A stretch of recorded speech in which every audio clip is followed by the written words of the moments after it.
రావాల్సిందిగా కోరుతున్నాను.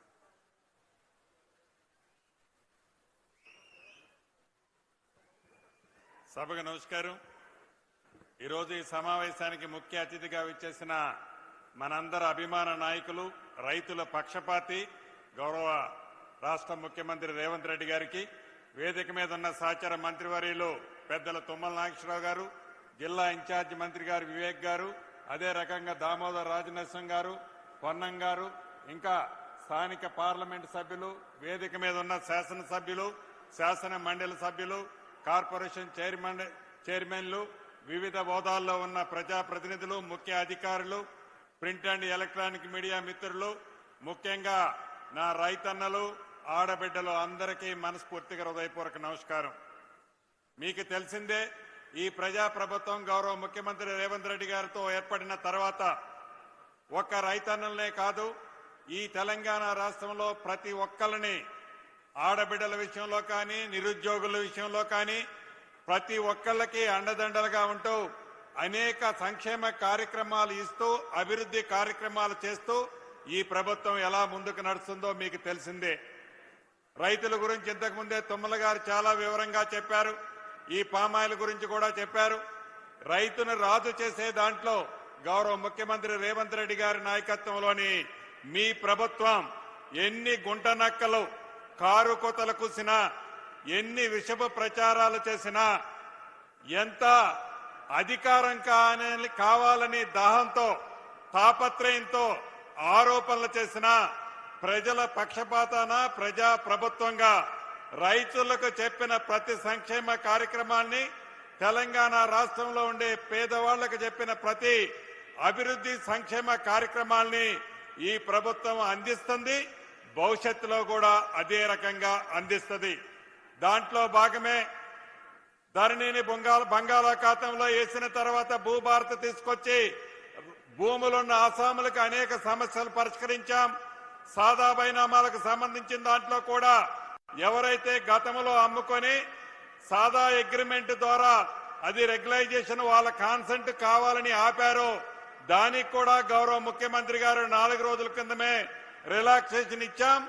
ఆ రకంగా ఉన్న సాదా బైనామాలు కూడా రాబోయే కొద్ది రోజుల్లో రాష్ట్ర వ్యాప్తంగా పరిష్కరిస్తాం.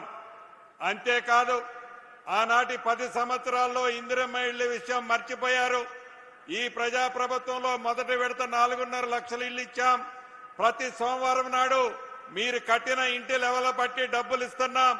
రేపు వచ్చే కొత్త సంవత్సరంలో 2వ విడతిస్తాం, 3వ విడతిస్తాం, 4వ విడతిస్తాం.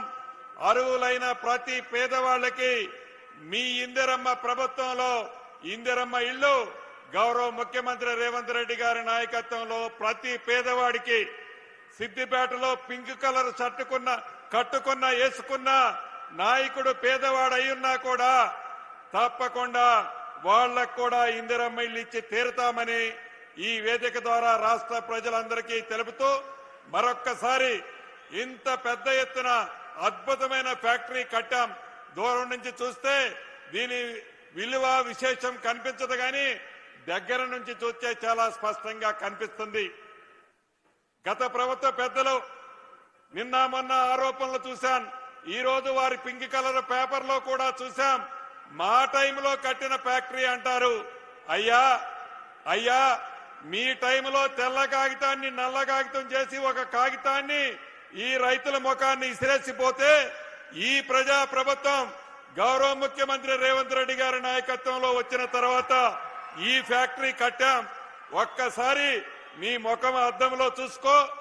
ఇంకా ఒంటి నిండా విషాన్ని నింపుకొని ఇంకా తప్పుడు ప్రచారం చేయడం మానుకోవాలని సూచిస్తూ మరొక్కసారి రాష్ట్రంలో ఉన్న రైతులతో పాటు ఈ కార్యక్రమంలో పాల్పంచుకుంటున్న ప్రతి రైతన్నకి శుభాకాంక్షలు తెలుపుతూ సెలవు తీసుకుంటున్నాను. గౌరవనీయులు జిల్లా ఇన్ఛార్జి మంత్రి వర్యులు వివేక్ గారిని మాట్లాడవలసిందిగా కోరుతున్నాను.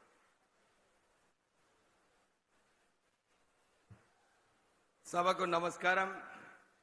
గౌరవనీయులు తెలంగాణ ప్రజల ప్రియతమ ముఖ్యమంత్రి గారు రేవంత్ రెడ్డి గారు, టీపీసీసీ ప్రెసిడెంట్ మహేశ్వర్ గౌడ్ గారు, సభాధ్యక్షులు తుమ్మల నాగేశ్వరరావు గారు, మిత్రులు పొన్నం ప్రభాకర్ గారు, డిస్ట్రిక్ట్ మంత్రివర్యులు దామోదర్ నరసింహ గారు, పొంగులేటి శ్రీనివాసరెడ్డి గారు, ఎమ్మెల్యేస్ అందరూ కూడా సోదరిమణులారా, సమయం తక్కువ ఉంది, ఎక్కువ సమయం మాట్లాడేది లేదు. కానీ ఇప్పుడే అందరు చెప్పినట్టు ముఖ్యమంత్రి గారు రైతుల పక్షాన, రైతుల గురించి ఆలోచించి, ఈ రాష్ట్రం అప్పుల రాష్ట్రం అయినప్పటికీ కూడా రైతులకు రుణమాఫీ చేయడము, 21,000 కోట్ల రూపాయలు ఖర్చు పెట్టడము, తర్వాత రైతు భరోసా, సన్న బియ్యం, సన్న వడ్లు వేయడానికి 10,000 కోట్ల రూపాయలు ఖర్చు పెట్టినా కానీ ఇవన్నీ కూడా రైతులకు ఉపయోగపడేలాగా స్కీమ్స్ అన్ని కూడా ముఖ్యమంత్రి రేవంత్ రెడ్డి గారు అమలు చేస్తున్నారు. దాంతోపాటు ఈ రాష్ట్రంలో కొత్త ఉద్యోగాలు రావాలి, ప్రజలకు మేలు కావాలని చెప్పి అద్భుతమైన అడ్వాన్స్ టెక్నాలజీ సెంటర్స్ అన్ని 120 కాన్స్టిట్యుయెన్సీస్ లో ఇవన్నీ టెక్నాలజీ సెంటర్స్ పెడుతూ ఇక్కడ ప్రజలందరూ కూడా స్కిల్డ్ మ్యాన్ పవర్ ఉండాలి. ఎందుకంటే వారు డావోస్ పోయినప్పుడు సుమారు 7 లక్షల కోట్ల ఇన్వెస్ట్మెంట్ మన తెలంగాణకు రావడము, కొత్త సంస్థలు పెట్టినప్పుడు స్కిల్డ్ మ్యాన్ ఫోర్స్ ఉండాలని చెప్పి ఈ అద్భుతమైన స్కిల్ యూనివర్సిటీ ద్వారా మన తెలంగాణ బిడ్డలకు అందరికీ కూడా ఉద్యోగ అవకాశాలు కల్పించాలని చెప్పి ఈ అడ్వాన్స్ టెక్నాలజీ సెంటర్స్ స్థాపించడం జరుగుతుంది. ప్రత్యేకంగా ముఖ్యమంత్రి గారికి ధన్యవాదాలు చెప్పాలి. ఎందుకంటే ఎవరైతే ఈ అడ్వాన్స్ టెక్నాలజీ సెంటర్స్ లో వాళ్ళు అడ్మిషన్ తీసుకున్నారో వాళ్ళందరికీ కూడా 2,000 రూపాయలు సబ్సిడీ ఇస్తూ, ఎందుకంటే వీళ్ళందరికీ కూడా సరిగా న్యూట్రిషన్ ఉన్నప్పుడు సరిగా చదువుకుంటారని చెప్పి ఆ ఆలోచనతోని ఈ సబ్సిడీ స్కీమ్ కూడా ప్రారంభం చేయడం జరిగింది.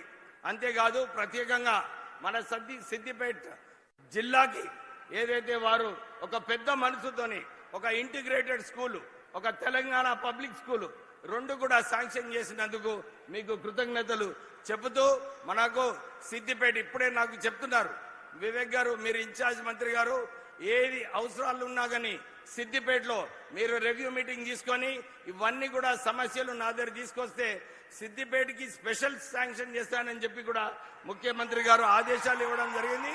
సో మనం త్వరలోనే గ్రామానికి వెళ్ళి ఏమేమి సమస్యలు ఉన్నాయో తెలుసుకొని డెఫినెట్లీ కాంగ్రెస్ ప్రభుత్వం ఇవన్నీ కూడా అమలు చేస్తుందని చెప్పి ప్రజలందరికీ కూడా విశ్వాసం ఇప్పిస్తూ ముగిస్తున్నాను.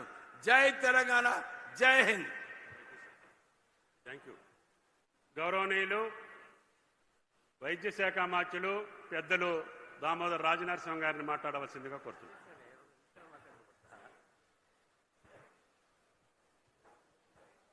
సభాధ్యక్షులు